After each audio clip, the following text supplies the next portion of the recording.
Halo, selamat berjumpa kembali dengan saya. Hari ini saya akan menyampaikan sekilas tentang pengantar pemasaran pariwisata.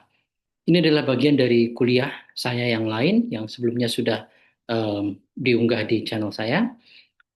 Pada hari ini kita akan membicarakan sedikit tentang pemasaran pariwisata atau pengantar pemasaran pariwisata. Pertama-tama, mengapa ini penting? Mengapa ini topik ini menjadi penting? Em, ada anggapan di banyak kalangan masyarakat bahwa Indonesia ini memiliki potensi yang luar biasa, potensi pariwisata yang luar biasa. Kata kuncinya sebenarnya adalah potensi. Kemudian banyak juga publik yang berpikir kenapa potensi itu belum tergarap dengan baik. Itu dikarenakan permasalahan marketing atau permasalahan pemasaran pariwisata yang dilakukan tidak secara serius. Pada kesempatan um, saat ini, saya akan mencoba berbicara sedikit tentang pemasaran pariwisata, pemasaran hospitality, um, pengantar pemasaran hospitality. Baik, teman-teman sekalian, mungkin teman-teman sekalian sering mendengar tentang istilah pemasaran. Tetapi harus jujur kita akui bahwa terkadang istilah pemasaran itu dikacaukan dengan em, istilah penjualan atau sales. Atau bahkan pemasaran ini sendiri dikacaukan penyebutan istilahnya dengan promosi. Padahal ketiganya merupakan suatu hal yang berbeda. Ya, banyak orang yang mengacaukan istilah marketing yang dia maksud sebenarnya adalah em, periklanan atau promosi saja. Dan di dalam faktanya sehari-hari, penjualan dan iklan hanyalah merupakan dua fungsi marketing yang dilakukan di dalam sebuah organisasi. Lalu apa sebenarnya itu konsep marketing? Um, Sebelum ke situ saya ingin berbicara sedikit tentang mengapa marketing ini penting. Bagi teman-teman sekalian yang sekarang sedang studi S1 atau D4 atau diploma yang terkait dengan kepariwisataan, penguasaan tentang pemasaran pariwisata ini menjadi penting karena ini bisa menjadi salah satu kunci sukses teman-teman sekalian di masa yang akan datang. Um, Coba kita pikirkan bahwa betapa besarnya industri pariwisata dan industri hospitality yang sekarang ada. Kita berbicara tentang suatu industri yang sangat besar, kapitalisasinya sangat tinggi, jumlah pekerja yang terlibat baik langsung maupun tidak langsung di dalam pariwisata juga sangat sangat besar. Tentu saja kita berbicara di dalam konteks di luar terjadinya COVID, ya, di luar terjadinya suatu suatu disturbance atau suatu gangguan dalam bentuk pandemi global seperti COVID-19. Um, Ya, tetapi sekali lagi pariwisata adalah sebuah bentuk ekonomi yang sangat besar. Oleh karena itu, pemasaran sebenarnya tidak hanya sekadar sebuah fungsi bisnis. Pemasaran pada dasarnya bukan hanya sekadar fungsi-fungsi bagaimana cara menjual suatu produk kepada suatu pasar, ya. Tapi dikatakan bahwa marketing itu atau pemasaran itu adalah basisnya adalah filosofi. Oleh karena itu, pemasaran itu bukan hanya sekedar menjual, pemasaran juga bukan hanya sekedar mempromosikan. Jadi apa itu marketing? Apa itu pemasaran? Inti dari pemasaran sebenarnya berangkat dari customer, berangkat dari konsumen atau customer. Dalam konteks ini adalah customer orientation. Coba kita lihat, salah satu tujuan dari suatu usaha, usaha apapun, termasuk usaha di dalam pariwisata, adalah menciptakan dan mempertahankan um, customer yang puas. Pertama-tama yang harus dipikirkan adalah bagaimana kita menciptakan kepuasan terhadap customer dan mempertahankan kepuasan tersebut. Karena diasumsikan bahwa kepuasan customer itu berkorelasi positif dengan profit. ya dengan apa namanya dengan income yang akan didapatkan oleh suatu perusahaan atau suatu bisnis. Dalam konteks ini bisnis yang terkait dengan pariwisata. Jadi mempertahankan em, kepuasan itu dapat berarti terulangnya em, pembelian atau repeat purchase, repeat order. Ya, kita mengharapkan bahwa customer akan membeli produk kita berkali-kali. Kita mengharapkan wisatawan akan datang ke sebuah destinasi berkali-kali. Kita mengharapkan customer akan membeli produk paket wisata kita berkali-kali. Dan untuk mencangkau atau mewujudkan eh, repeat order ini diperlukan kepuasan yang paripurna yang dirasakan oleh para customer ini. Ya, selain itu, ketika mereka puas, mereka akan secara mudah, secara apa, eh, eh, secara gampang untuk menyebarkan pengalaman baik mereka, kesan baik mereka, kepuasan mereka kepada koleganya, kepada teman-temannya, kepada keluarganya. Ya, teman-teman mungkin pernah mendengar istilah words of mouth. Ya, ini adalah persebaran informasi penting, informasi tentang kepuasan. Sering misalnya bahwa di beberapa toko misalnya teman-teman bisa melihat jika Anda puas, beritahu teman. Jika Anda tidak puas, beritahu kami. Itu adalah bagian dari bahasa marketing. Jadi kepuasan itu menciptakan em, menciptakan suatu kondisi di mana akan terjadinya repeat order. Dan kepuasan memang tidak datang dengan sendirinya. Kepuasan itu diciptakan sebagai bagian dari atau sebagai hasil dari adanya atau diberikannya high quality service atau service atau layanan yang berkualitas. Ya, um, ini menjadi penting dan di dalam konteks pariwisata pun menjadi memang sangat penting. Jadi marketing atau pemasaran pariwisata sebenarnya adalah terkait dengan bagaimana kita menargetkan suatu pasar yang tepat, menargetkan konsumen yang tepat sehingga kita bisa memberikan pelayanan yang paripurna pada mereka, mereka puas, dan kemudian bagaimana kita bisa mempertahankan kepuasan tersebut. Jadi marketing atau pemasaran itu kurang lebih berarti hitting the mark atau mencapai target sasaran dengan tepat.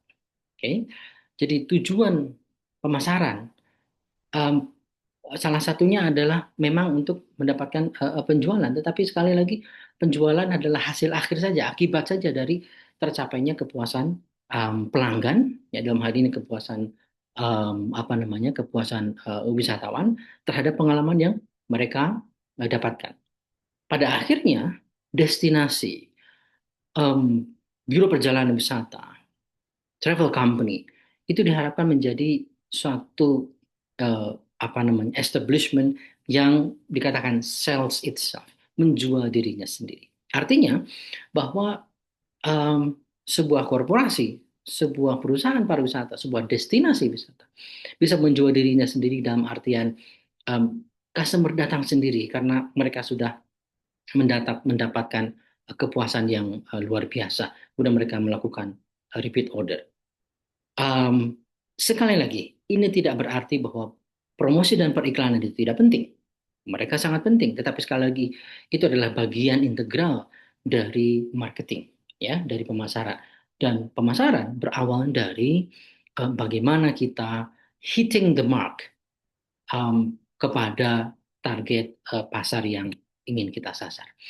Um, Mungkin teman-teman melihat gambar ini sebagai sebuah ilustrasi bagaimana um, mobil atau kendaraan um, ini di Indonesia sangat populer, bahkan dikenal sebagai mobil sejuta umat. Teman-teman sekalian, ada cerita menarik di balik bagaimana uh, mobil jenis ini kemudian menguasai pangsa pasar mobil di kelas ini untuk waktu yang bertahun-tahun sampai video ini dibuat. um, Sebenarnya segmen pasar untuk jenis kendaraan ini masih sangat tinggi. Suatu ketika insinyur-insinyur di pabrikan ini dikatakan mereka mensurvei um, apa kelas menengah Indonesia. Ada beberapa yang ditemukan. Pertama, em, mereka adalah atau kecenderungannya orang Indonesia adalah orang-orang yang memiliki keluarga, ya, memiliki anak dua atau tiga, satu sampai tiga. Oke. Yang kemudian yang kedua adalah sebenarnya mereka tinggal di komplek-komplek perumahan yang pada dasarnya memiliki garasi yang tidak terlalu besar. Yang ketiga, daya belinya sebenarnya tidak selalu tinggi. Artinya mereka tidak mampu membeli kendaraan dengan harga yang terlalu mahal. Lalu kemudian mereka menciptakanlah sebuah produk. Lahirlah kendaraan seperti ini.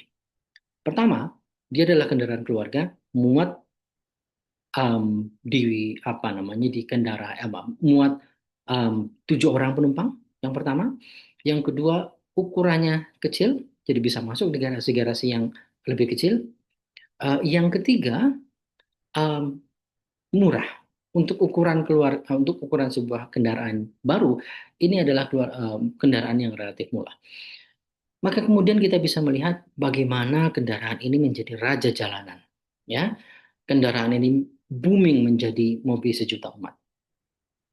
Yang ingin saya sampaikan adalah bahwa marketing atau pemasaran bukan hanya sekadar menjual sebuah produk, bukan hanya menjual mobil ini, kendaraan ini, tetapi bagaimana mengidentifikasi kebutuhan pasar, menciptakan suatu produk yang memenuhi kebutuhan pasar, lalu kemudian memberikan value terhadap produk tersebut. Nah, ini adalah contoh yang sederhana terkait dengan marketing. Nah, tentu saja marketing atau pemasaran pariwisata tidak bisa disamakan dengan pemasaran industri otomotif, tetapi secara filosofis kurang lebih sama. Oke. Kita kembali lagi ke dalam konteks pemasaran pariwisata. Mengapa pemasaran pariwisata sangat penting? Sekali lagi saya sudah sampaikan di depan em, bahwa perkembangan pariwisataan global, industri yang menopangnya, ini sekarang sedang apa namanya atau kembali naik ya, kembali apa meningkat terutama pasca COVID-19.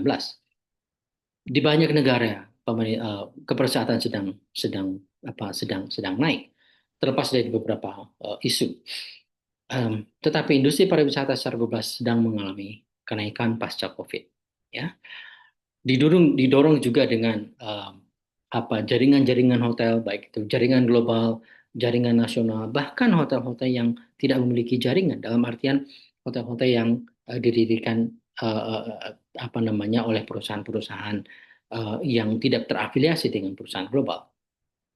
Kemudian juga kita melihat ada kompetitif apa kompetisi yang semakin tinggi ya dikarenakan memang industri ini sedang sedang apa namanya sedang booming. Dalam konteks pariwisata sebenarnya uh, ada yang mengatakan bahwa pemasaran pariwisata itu terdiri dari dua sebenarnya, yaitu uh, pemasaran hospitality dan yang kedua adalah pemasaran travel. Mengapa ini menjadi penting? Karena sekali lagi um, orang atau wisatawan itu pergi dari tempatnya tempat asalnya ke destinasi wisata, mereka memerlukan apa namanya sarana untuk transportasi dan apa namanya tempat ketika mereka menginap dan semuanya berkontribusi kepada pengalaman. Untuk itulah pemasaran pariwisata harus menyasar dua komponen tersebut. Travel, ya, perjalanannya sendiri, dan hospitality, yaitu berbagai macam industri yang atau layanan yang mereka dapatkan di destinasi wisata. Travel industry contohnya adalah travel agencies atau biro perjalanan wisata. Mereka juga termasuk apa namanya penyedia jasa layanan transportasi darat bagi wisatawan. Juga termasuk di dalamnya adalah tour operator, ada resort retailing, ada juga penyedia jasa pelayanan hiburan dan lain-lain.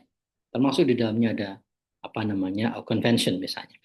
Kemudian hospitality industry itu mencakup penyediaan makanan dan minuman ya karena pada saat dia berada di destinasi mereka atau wisatawan memerlukan itu sehingga fokus pemasaran pariwisata itu berada pada area ini.